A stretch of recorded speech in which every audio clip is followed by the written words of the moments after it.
Hey guys, Mindez here, welcome back to another episode of Let's Play Metroid Other M. In the last episode we were exploring Sector 3, we just unlocked our Ice Shot, we were just destroying some enemies.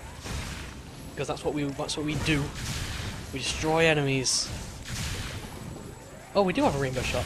I just saw the rainbow there. I thought we'd lost our rainbow shot when we got Ice Shot. I don't know. Maybe we'll find out when we can next overblast a guy, I guess. Anyway, there's like fire vents in these rooms, so you might want to wait for them to stop firing fire before you run past them, otherwise you might get burned or something. Who knows? Yeah, we've lost our rainbow shot, that sucks. There's a little bit of a rainbow there. Whatever. Anyway, these guys, these are the fire versions of side hoppers. They're called Gigas. And as you can see, you can like freeze their legs so they can't move, and then you jump on them and just blast them. I can't call it a rainbow shot anymore. That's just not fair. Oh, and I can't turn it off here. You can see a little bit of a rainbow when I do a charge shot. There, I don't know. I couldn't even see it at that time. Oh well. Yeah, there's loads of Gigas in this room that you have to kill. That's the purpose of this room, to make you fight Gigas. And actually, this room is home to a rather weird glitch, which is kind of cool. And by cool I mean game breaking. At least I've heard it's this room. The glitch actually doesn't actually exist in the PAL version, so I can't actually demonstrate it. But I've been told it's this room. And after unlocking this door, if you go back to the last save point and save it again, then you'll actually break the game later on. Because one of the doors will be locked and you won't be able to get past it. And the only way to actually carry on is to restart the entire game, because you've locked a door later on that you actually need to get through. Which is kind of bad design. And actually Nintendo announced that they actually will, if you give them your save file, they will actually unlock the door for you. But you have to actually send in your Wii or whatever you've got your game saved to. If you've got it saved to an SD card, you have to send that in or whatever, and you know, it's just generally not nice. Oh well. Again, like I think I explained this first time we entered the sector, but when you first enter a sector, there tend to be not many missile tanks, and I've totally forgotten which way I'm supposed to be going, so let's just try going down here. And oh no, I'm taking damage, let's go back. Yeah, we can't go that way yet. But yeah, when you first enter a sector, you don't actually take... there's not actually many upgrades you can get, because they tend to make it so that you have to do a lot of backtracking. There we go. So we're going this way. Do we have any idea? Well, apparently we're right on top of the... Oh, it's just like right here. Wow, I didn't even need to look at the map. But I did anyway, because I'm special. And this is another one where they force you to save your game. I'm going to point out every time they force you to save your game, because I don't know why, I just find it annoying. And you can see we actually need to go down there, which means we're going to have to cross the lava pit again. And that door actually leads out to the lava pit. You can actually see an enemy over there. These are massive enemies. Like they remind me of Blogs from Mario, in a way. So yeah, let's go. These guys are massive. They're called Magdalites. You can actually freeze them, I think. Maybe not. I'd basically suggest not getting caught by them, because you saw how much he wanted to kill me then. And again, obviously you're taking damage over... Don't get out of the lava! Get out of the lava! God, get out. Look how fast your health goes down in lava, seriously, like... That's just... Ow! I think this guy has to... Oh, no, get out of the lava, get out of the... I'm so gonna die here. Anyway, you need to jump up here. And then if you look down here, actually, real quick, you can find a little morph ball tunnel where you can get a little... energy parts. That's our fourth energy part, so we unlock another energy tank. I'm kind of explaining this really quickly because we kind of need to run like as fast as we can to get back inside. That was kind of close. I'm pretty glad I got that other energy tank actually. More I can't remember what these guys are called. Mellas, I think. I always prefer like just the standard vanilla names like Rios and Gimas. Oh, these ones on the floor as well. These ones on the floor, they're like fire versions of Gimas, and they're called Sovas. Again, just random Metroid knowledge here.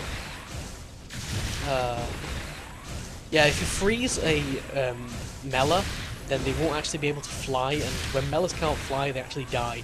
So they just drop out of the sky. It's kind of sad, but you know. Oh well, it's a very dog-eat-dog world in Metroid. And yeah, in this room, if you look over there, what could that possibly be? Let's blast it. Yeah, here we go.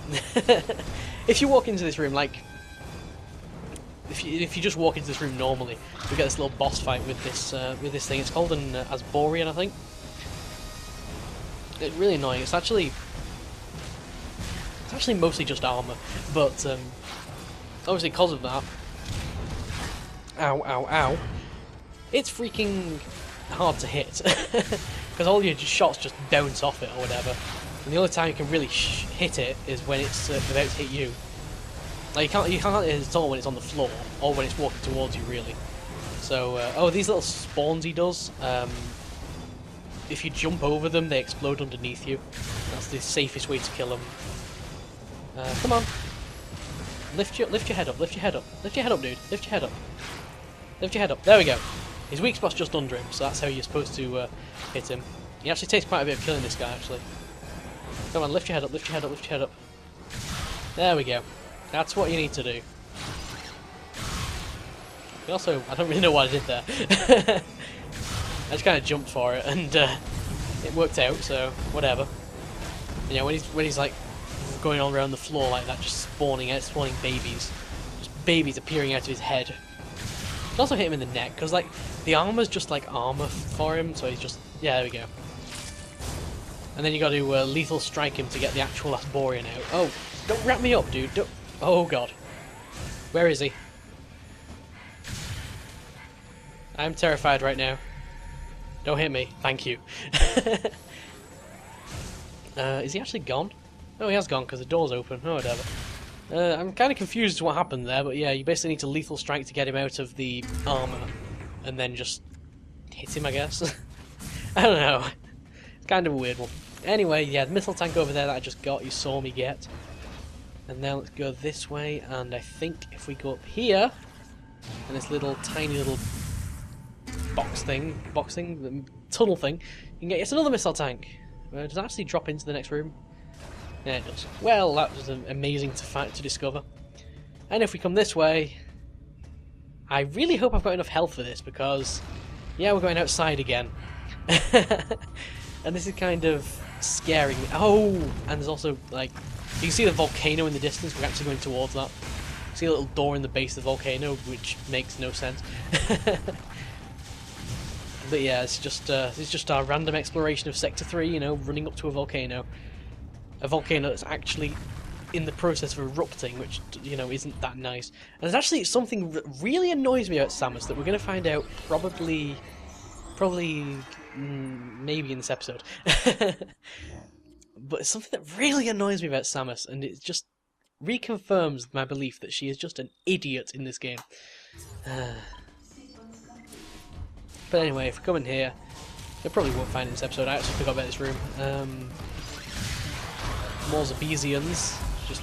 oh, we do have a rainbow shot. I just saw it. I guess it depends on what enemy you're fighting, because I think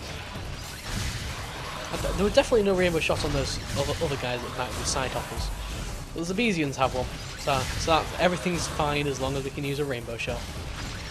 Rainbow shot.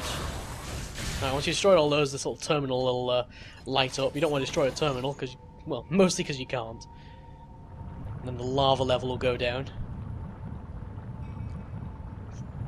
And I think there's actually a little tunnel over here that you want to go in to get this energy part. That's 5 now. Jeez. And now I totally can't remember what we're supposed to do. We're supposed to destroy this? No. We're supposed to go in here. Yes. Yes, we are.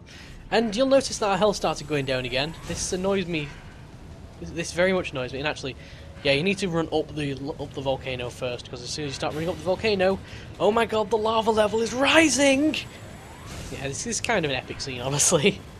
It's kind of easy to outrun though, so really, it's not too problematic. Oh yeah, there's like a hand that randomly attacks you because, you know, I don't know if you've ever been in a volcano personally, but I can personally vouch for you that yes, there are giant hands that come out and attack you like that. It's quite amazing, really.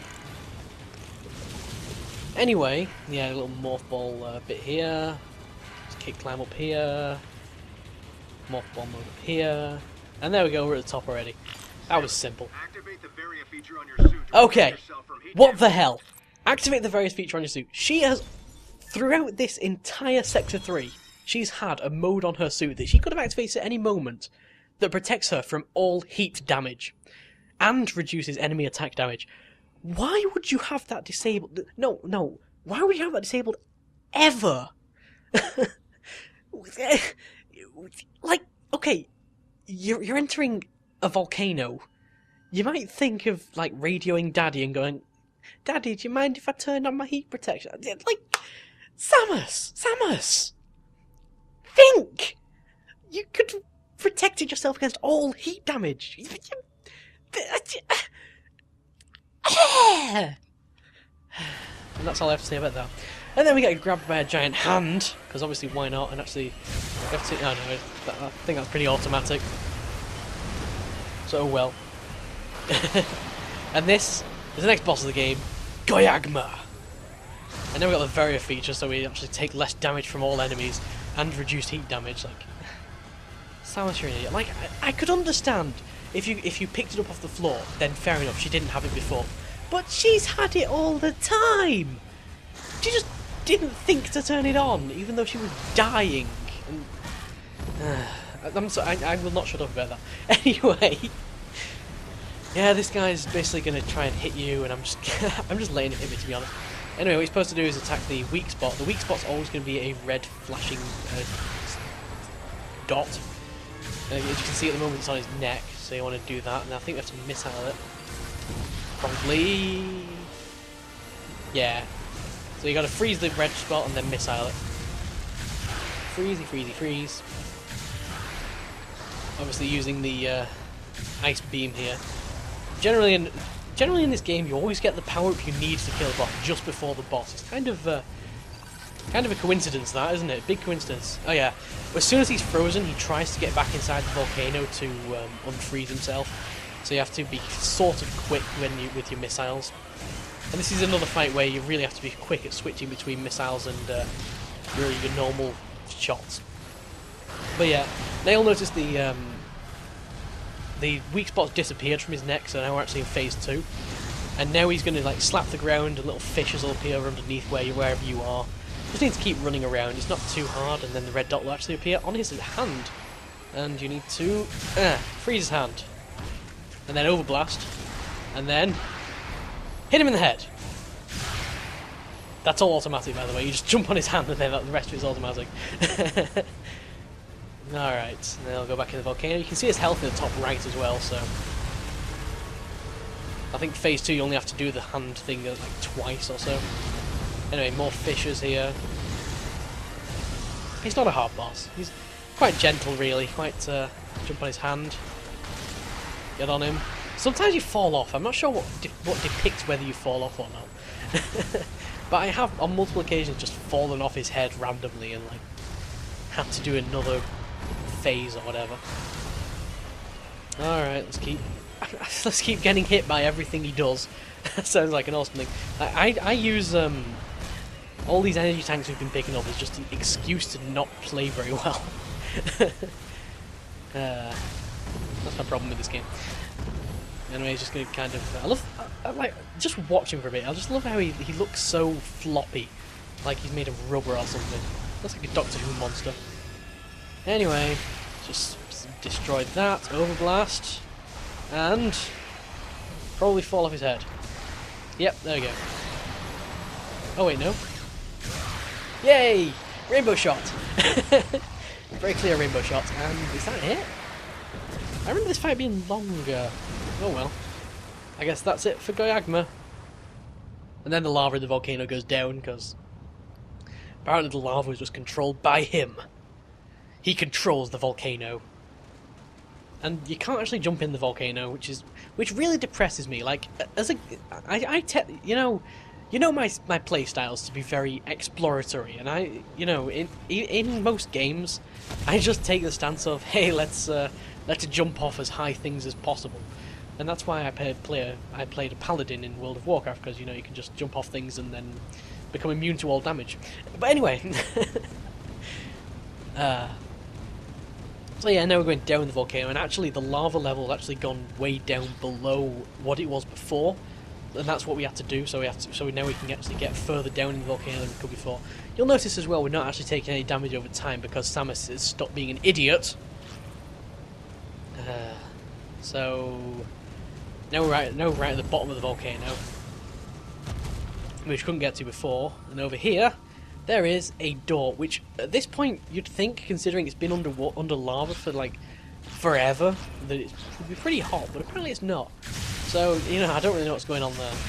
I love how it's always also an automatic door, like, I don't really get how that would work. Whatever. And there we are back at the main elevator. I think, I'm gonna make it to the next save room. This episode's going overtime, I know, I'm sorry. I care, but I'm sorry. And if we walk in, alright. I'm thinking of wrong rooms constantly. Anyway, let's just probably skip these enemies. In fact, if we look on the map, yeah, that elevator we just went past goes back to the main sector. It's the main elevator that we... because all the sectors obviously have a main elevator that goes to each sector. I actually could die before I run up to you, jeez. And if we go in here, we get the save room, and I'm actually going to end the episode off here. So, next time on Metroid, we're going to continue exploring Sector 3. Unless maybe we get told to go somewhere else. Maybe. I don't know. I guess we're going up to that save point up there. I guess, unless, someone tells us to do something else, or something. See you next time, folks!